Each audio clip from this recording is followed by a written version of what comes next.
அந்த மண்ணு நிலம் இருக்கு பாருங்க, அது சில ரகசியங்கள் அதில புதைஞ்சிருக்குது. இவர உட்கார விடாது. யார 58 வயசுன்றது பெரிய வயசு கிடையாது.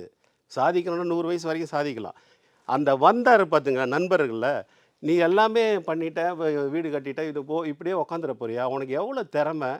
அந்த ஷிப்பிங் கார்ப்பரேஷன்ல நீ இருக்கும்போது அந்த இது எப்படி ஓடுச்சு கப்பலு? நீ குடுக்குற ஐடியால அந்த ஓனர் இன்னைக்கு பெரிய கோடீஸ்வரரா இருக்கிறார், மில்லியன்ல இருக்கிறார். நீ உட்காந்துட்டா எப்படி?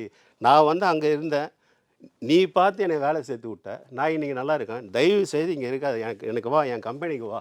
ஒரு கன்சல்டிங் வா. நான் உன்னைய பார்த்துக்கிறேன் சென்னையில. உனக்கு என்ன வேணும்? நீ வா." இது வந்து பாசிட்டிவ். இந்த ஒரு இவர் அன்புக்காக அவர் கோரிக்கை விடுறாரு. அவர் ஊக்கப்படுத்துறாரு. இதனால அவங்க ஜாகையே மாறுது. மெட்ராஸுக்கு வராரு. இது பாசிட்டிவ். என்னடா இது வீடு கட்டி 6 மாசத்துல போறோம்னா, நம்ம இப்போ தான் வீடு கட்டி ஓய்வு பண்ணலாம். இல்ல உன்னோட திறமைய வீணாக்காத. ஏஜ் இருக்கு. உன்னை பார்த்துக்கணும். இது பாசிட்டிவ். இது ஒரு குட் வைப்ரேஷன். அந்த மண்ணு குடுத்த இது, வீடு குடுத்தது. இதை விட வந்து அது மாரி எடுத்துக்கலாம்.